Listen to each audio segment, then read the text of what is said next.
ಮಾರ್ಕೆಟ್ಗೆ ಹೋದಾಗ ಅಥವಾ ಫ್ರೂಟ್ ಶಾಪ್ ಹೋದಾಗ ಈ ಕೆಂಪು ಬಾಳೆಹಣ್ಣನ್ನು ನೋಡಿರ್ತೀರಾ. ಇದನ್ನ ಚಂದ್ರಬಾಳೆ ಅಂತಾರೆ. ಸಾಮಾನ್ಯವಾಗಿ ಡಯಾಬಿಟೀಸ್ ಇರೋರು ಬಾಳೆಹಣ್ಣನ್ನ ತಿನ್ನಬಾರ್ದು, ಬ್ಲಡ್ ಶುಗರ್ ಸ್ಪೈಕ್ ಆಗುತ್ತೆ ಅಂತಾರಲ್ವಾ. ಆದ್ರೆ ಈ ಚಂದ್ರಬಾಳೆಯನ್ನ ಶುಗರ್ ಇರೋರು ಇಲ್ಲದೆ ಇರೋರು ಎಲ್ಲರೂ ತಿನ್ಬೋದು. ಯಾಕಂದ್ರೆ ಚಂದ್ರಬಾಳೆಯ ಗ್ಲೈಸೆಮಿಕ್ ಇಂಡೆಕ್ಸ್ ಬಹಳ ಕಡಿಮೆ ಇರುತ್ತೆ. ಹೀಗಾಗಿ ರೆಗ್ಯುಲರ್ ಬಾಳೆಹಣ್ಣಿನಷ್ಟು ಶುಗರ್ ಸ್ಪೈಕ್ ಆಗೋದಿಲ್ಲ. ಫೈಬರ್ನಿಂದ ಸಮೃದ್ಧವಾಗಿರುವ ಈ ರೆಡ್ ಬನಾನಾ ಕಾನ್ಸ್ಟಿಪೇಷನ್ ಸಮಸ್ಯೆ ಇರೋರಿಗೆ ಕೂಡ ತುಂಬಾ ಒಳ್ಳೆಯದು. ಏಜ್ ಆಗ್ತಿದ್ದ ಹಾಗೆ ಕೆಲವರಿಗೆ ಹೊಟ್ಟೆ ಕ್ಲೀನ್ ಆಗೋದಿಲ್ಲ, ಅಂತವರು ಈ ಬಾಳೆಹಣ್ಣನ್ನ ತಿನ್ನಿ. ವಿಟಮಿನ್ ಸಿ, ಪೊಟ್ಯಾಷಿಯಂ, ಮೆಗ್ನೀಷಿಯಂ ಹೊಂದಿರುವ ಈ ಬಾಳೆಹಣ್ಣು ಬ್ಲಡ್ ಪ್ರೆಷರ್ ಕಂಟ್ರೋಲ್ನಲ್ಲಿ ಇಡೋದಕ್ಕೆ, ಹಾರ್ಟ್ ಹೆಲ್ತ್ ಅನ್ನ ಇಂಪ್ರೂವ್ ಮಾಡೋದಕ್ಕೆ, ಇಮ್ಯುನಿಟಿ ಬೂಸ್ಟ್ ಮಾಡೋದಕ್ಕೆ ಹೆಲ್ಪ್ ಮಾಡುತ್ತೆ.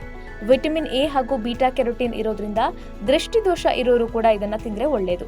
ಇನ್ನು ತೂಕ ಕಡಿಮೆ ಮಾಡ್ಕೋಬೇಕು ಅನ್ಕೊಂಡಿರೋರು ಈ ಬಾಳೆಹಣ್ಣನ್ನ ಸ್ಮೂದಿ, ಫ್ರೂಟ್ ಸಲಾಡ್ಗಳಲ್ಲಿ ಬಳಸಬಹುದು. ಇಷ್ಟೆಲ್ಲ ಬೆನಿಫಿಟ್ಸ್ ಇರೋ ಚಂದ್ರ ಬಾಳೆಹಣ್ಣನ್ನ ನಿಮ್ಮ ಡಯಟ್ನಲ್ಲಿ ಮಿಸ್ ಮಾಡದೆ ಇನ್ಕ್ಲೂಡ್ ಮಾಡ್ಕೊಳ್ಳಿ. ಇನ್ನಷ್ಟು ಹೆಲ್ತ್ ಟಿಪ್ಸ್ಗಾಗಿ ಡಾಕ್ಟರ್ ಬಾಸ್ ಚಾನೆಲ್ನ ಸಬ್ಸ್ಕ್ರೈಬ್ ಮಾಡಿ, ಬೆಲ್ ಐಕನ್ ಕ್ಲಿಕ್ ಮಾಡಿ.